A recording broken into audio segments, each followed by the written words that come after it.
bakunzi bahori Kanani TV, numunezero kandi gusubira guhura namwe ngo tuganire ijambo ry'Imana. Ariko imbere ko dutangura kuganira reka dusenge.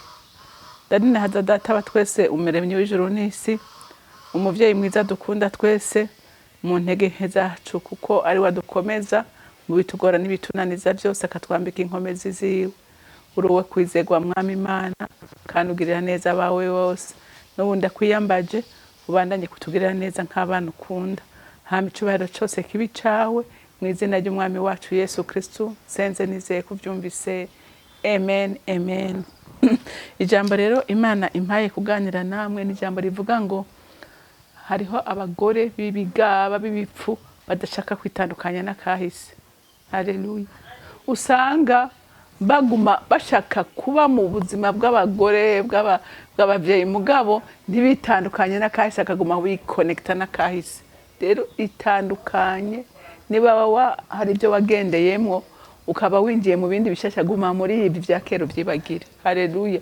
Biko bigutuma ubaka nabi, bigutuma udahimbara umutima w'Imana. Imana biba ngombwa ko yimanukira. Imuretse ko yaciye kwa Aburahamu, Imana ikamubwira ivyo igiye gukora, atariko umusabyi wanje ntazopfira hagati muri bo.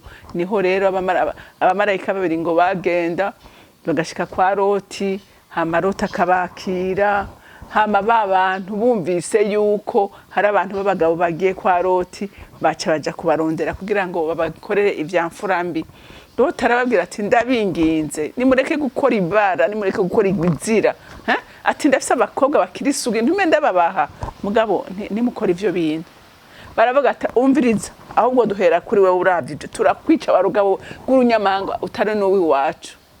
Baba marayika baracara fata ngo Loti bamusugumira hariya, hama ngo baterereza iki, baterereza uruhumyi muri babantu.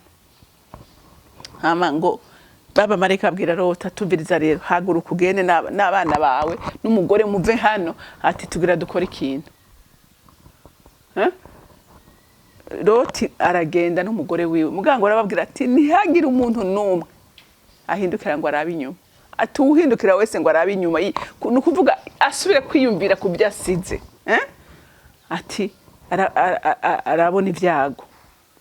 Loti agenda kwega umugore wiwe, agenda kwega umugore wiwe adashaka kugenda yibuka amabiju yiwe, yibuka ibyo kujya asize mu nzu, yibuka bagenza asize, yibuka za ambiance yahora akora hari biranga.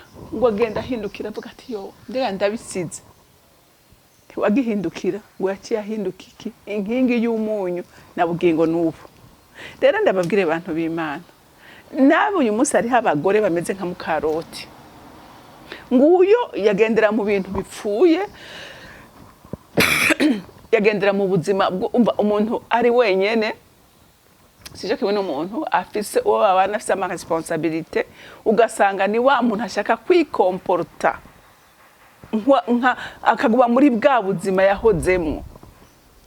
Akaguma muri bwa buzima yahozemo kandi ugasanga bimubereye intambara mu rugo. Ntashake kwitandukanya n'abagenzi ba kera, ntashake kwitandukanya na ambiance yagira kera, agashaka kumana bwa buzima bw'umwana w'umukobwa kandi ari umugore.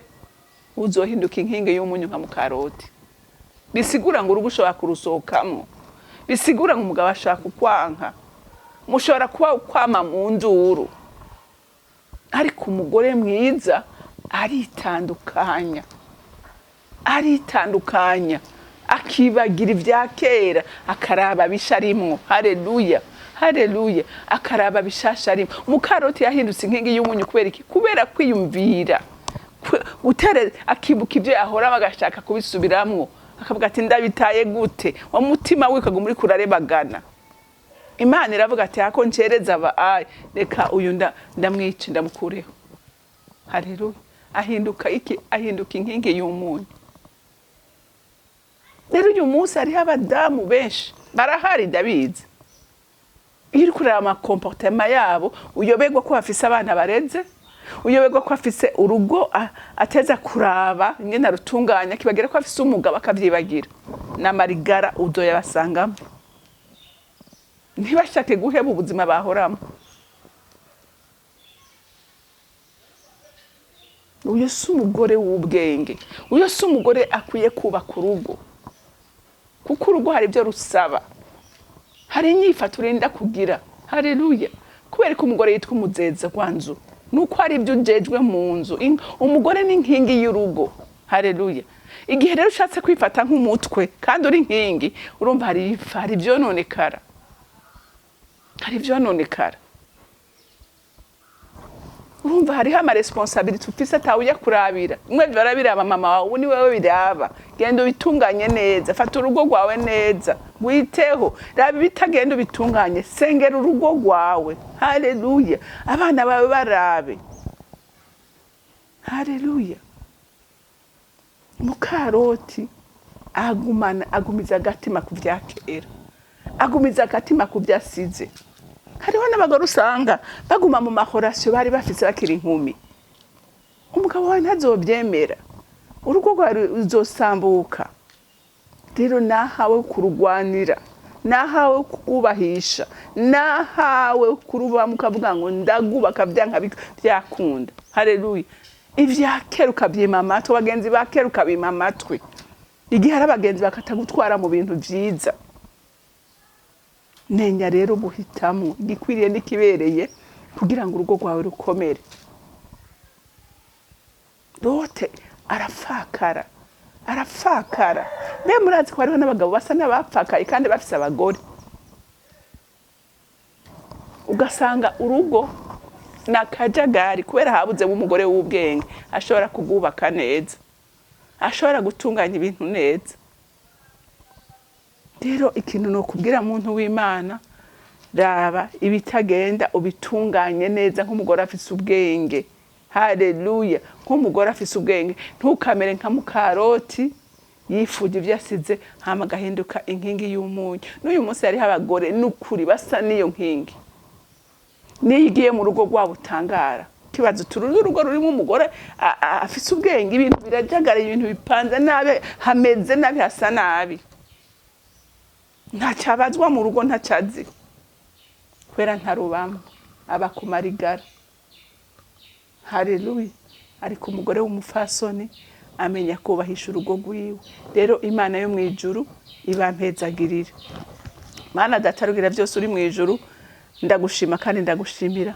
Ndakunenahaza kandi ndagukengurukira kw'ibisi yose ijambo ryawe ryamara umutuvura imitima y'abantu, kandi ijambo ryawe ririmo ubwenge bwo kwigisha no kurera. Shimagizwa ko niri Mwami Imana rizogera ikimazi kuri benshi.